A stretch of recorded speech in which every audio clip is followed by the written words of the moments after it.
రాకాలోకంకి స్వాగతం. ఈ కంటెంట్ మీకు నచ్చినట్టయితే లైక్ చేయండి, మీ బంధుమిత్రులకు షేర్ చేయండి. ఇప్పటివరకు సబ్స్క్రైబ్ చేసుకోకపోతే సబ్స్క్రైబ్ బటన్ని నొక్కండి, అదేవిధంగా బెల్ ఐకాన్ని కూడా నొక్కండి. జై హింద్ మిత్రులారా. ఆ దేశం నవంబర్ 2023న ఇండియా గెట్ అవుట్ అన్నది. భారతదేశపు సైన్యము, భారతదేశపు నౌకాదళం మా దేశంలో ఉండడానికి వీల్లేదు, భారతీయులు మాకు అక్కర్లేదు, భారతీయులందరూ మా దేశాన్ని విడిచిపోవాలి అంది. ఆ స్లోగన్ మీద అక్కడ ఎన్నికలు జరిగాయి. ఎన్నికలు జరిగిన తర్వాత కొత్తగా అధ్యక్షుడిగా పదవిని చేపట్టినటువంటి రాజకీయ నాయకుడు ఇండియా అవుట్ అని చెప్పి నెల రోజుల్లో భారతీయులందరూ వెళ్ళిపోవాలన్నారు. అదే దేశాధ్యక్షుడు, అదే దేశము 2025 జూలై 25వ తారీఖున భారత ప్రధానమంత్రి నరేంద్ర మోదీని స్వాగతించేందుకు చేతులు కట్టుకుని నిలబడింది.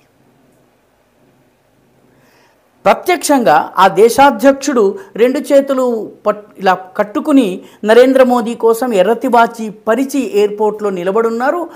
ప్రజలు రోడ్డుకి రెండు వైపులా ఉండి ఆయనకు స్వాగతం పలుకుతూ జై జయధ్వానాలు చేశారు, స్వాగత ఘోషలు చేశారు. ప్రధానమంత్రి నరేంద్ర మోదీ జూలై 26వ తారీఖున జరిగేటటువంటి ఆ దేశ స్వాతంత్ర దినోత్సవంలో ముఖ్య అతిథిగా పాల్గొనబోతున్నారు. పైగా ఇండియా అవుట్ అన్న నినాదంతో దేశాధ్యక్షుడైనటువంటి ఆ వ్యక్తి దేశాధ్యక్ష పదవిని చేపట్టిన తరువాత ఆ దేశాన్ని విజిట్ చేస్తున్నటువంటి మొట్టమొదటి విదేశీ దేశాధినేత నరేంద్ర మోదీయే. 2 సంవత్సరాల్లో మార్పు ఎలా వచ్చింది, దాని గురించే ఇవాళ మాట్లాడుకుందాం. నేను మాట్లాడుతున్నటువంటి దేశము మాల్దీవ్స్.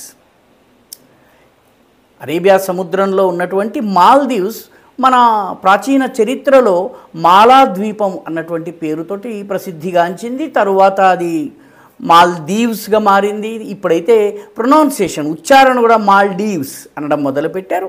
వేరే విషయం, 26-27 ద్వీపాలతో కూడినటువంటి ఆ దేశంకి అత్యంత సన్నిహితంగా దగ్గరగా ఉన్నటువంటి దేశము భారతదేశం. వాళ్ళకి 1965లో స్వాతంత్రం వచ్చిన తర్వాత మొట్టమొదట గుర్తించిన దేశం భారతదేశము. వాళ్ళకి ఏ సంక్షోభము వచ్చినా సహాయం చేసేందుకు అందరికన్నా ముందు నిలబడ్డది భారతదేశం. కానీ భారతదేశాన్ని ఇండియా అవుట్ అని చెప్పి అక్కడ ఉద్యమం ప్రారంభమైంది. రాజకీయ కారణాల వల్ల చిన్న దేశం కాబట్టి చైనా అక్కడి రాజకీయ నాయకుల్ని కొని భారత వ్యతిరేకతని పెంచింది. నిజానికి 1965లో మాల్దీవ్స్కి స్వాతంత్రం వచ్చిన తర్వాత 1988లో ఒక 100 మంది కిరాయి సైనికులు ఆ దేశంలోకి వెళ్ళి ఆ దేశపు అధ్యక్షుడు ఎవరైతే ఉన్నారో ఆయనని బందీ చేసేసి మొత్తం దేశాన్ని తమ గుప్పిట్లో తీసుకునే ప్రయత్నం చేస్తే భారతదేశం ఆపరేషన్ క్యాక్టస్ అనేటటువంటి ప్రత్యేక ఆపరేషన్ని నిర్వహించి ఆ 100 మంది ఉగ్రవాదుల్ని హతమార్చి ఆ దేశాధ్యక్షుడికి స్వాతంత్రం కల్పించింది. ఆ తరువాత 2004లో సునామీ వచ్చినప్పుడు మాల్దీవ్స్కి అందరికన్నా ముందు వెళ్ళినటువంటి దేశం భారతదేశము. తాను సునామీ ద్వారా ప్రభావితమైన మాల్దీవ్స్కి సహాయం చేసి అక్కడ అన్ని వ్యవస్థల్ని పునరుద్ధరించింది భారతదేశం. ఆ తర్వాత డిసెంబర్ 2014లో ఆ దేశం మొత్తం మీద ఉన్న ఏకైక వాటర్ ట్రీట్మెంట్ ప్లాంట్ పాడైపోయింది. ప్రజలకు తాగునీరు లేనటువంటి పరిస్థితి వస్తే భారతదేశం నుంచి విమానాల్లో నీటిని తీసుకువెళ్ళి అక్కడ ప్రజల దాహార్తిని తీర్చి దాన్ని రిపేర్ చేసేటటువంటి పరిస్థితి. భారతదేశం ఈ రకంగా 3 సార్లు మాల్దీవ్స్ని తీవ్ర సంక్షోభం నుంచి బయటకు తీసుకొచ్చింది. కానీ అక్కడ భారత వ్యతిరేకతను చైనా సహాయంతో పెంచి కొత్తగా అధ్యక్షుడిగా 2023లో వచ్చినటువంటి మహమ్మద్ ముయిజు ఇండియా అవుట్ అన్నటువంటి నినాదం మీద ఆయన ఎన్నికల్లో పోటీ చేశాడు, గెలిచాడు. దేశాధ్యక్షుడు కాగానే ఇండియాని భారతీయ సైనికుల్ని, భారతీయ సిబ్బందిని పంపించేశాడు. ఆ తరువాత మాల్దీవ్స్కి అసలు సమస్య ప్రారంభమైంది. 2024లో ప్రధానమంత్రి నరేంద్ర మోదీ లక్షద్వీప్కి వెళ్ళి, లక్షద్వీప్ అద్భుతమైనటువంటి టూరిజం స్పాట్, ఇంత అందమైనటువంటి బీచెస్ నేను ఎక్కడా చూడలేదని ఒక ట్వీట్ చేసిన తర్వాత మాల్దీవ్స్కి వెళ్ళేటటువంటి భారతీయ టూరిస్టులు ఆగిపోయారు.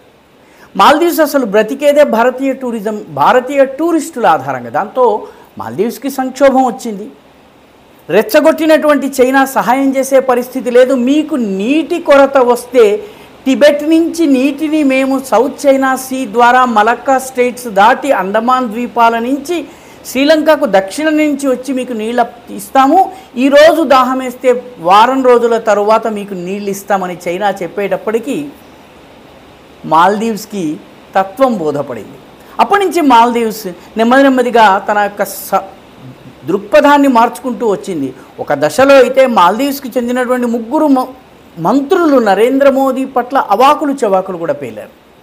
కానీ తరువాత వాళ్ళకి అర్థమైంది, లేదు భారతదేశం సహాయం కావాలి అన్నటువంటి విషయం అర్థమైంది. భారతదేశము మాల్దీవ్స్ ఆర్థిక సంక్షోభంలో ఉంటే $400 మిలియన్ కరెన్సీ స్వాప్ మన రిజర్వ్ బ్యాంక్ ఆఫ్ ఇండియా చేసింది. అదేవిధంగా state bank of India $100 million treasury bond subscription చేసి ఆ దేశాన్ని ఆర్థిక సమస్య నుంచి బయటకు తీసుకొచ్చింది. ఈరోజు మాల్దీవ్స్ యొక్క మనుగడ భారత్ మీద ఆధారపడి ఉంది. కాబట్టి ఇండియా అవుట్ అనేది చెల్లదన్నటువంటి విషయాన్ని గుర్తించినటువంటి మొహమ్మద్ ముయిజు తన మాటల్ని తానే వెనక్కి తీసుకున్నట్టుగా అదే భారతదేశానికి స్వాగతం పలుకుతున్నారు. ఇండియన్ టూరిస్టులు రండి అని పిలుస్తున్నారు. అంతేకాదు నరేంద్ర మోదీకి ఎర్రతివాచి పరుస్తున్నారు. ఎందుకంటే మాల్దీవ్స్కి నిజమైన మిత్రుడు ఎవరు అన్నది ముయిజుకి మాల్దీవ్స్ ప్రజలకి అర్థమైంది. భారతీయ టూరిస్టులు లేకపోతే తమ దేశ ఎకానమీ లేదు, తమకి సమస్య వస్తే భారతదేశం తప్ప మరొక ఫస్ట్ రెస్పాండర్ లేరన్నటువంటి విషయం బోధపడింది. దాంతో మాల్దీవ్స్ ఒక్కసారిగా మాట మాత్రమే కాదు మనసు మార్చుకుంది, భారతదేశాన్ని మళ్ళీ స్వాగతిస్తోంది. ఈ వీడియో మీకు నచ్చినట్టయితే లైక్ చేయండి, షేర్ చేయండి, ఈ ఛానల్కు సబ్స్క్రైబ్ చేయండి, మీ అభిప్రాయాన్ని కమెంట్ల రూపంలో తప్పనిసరిగా పంపించండి.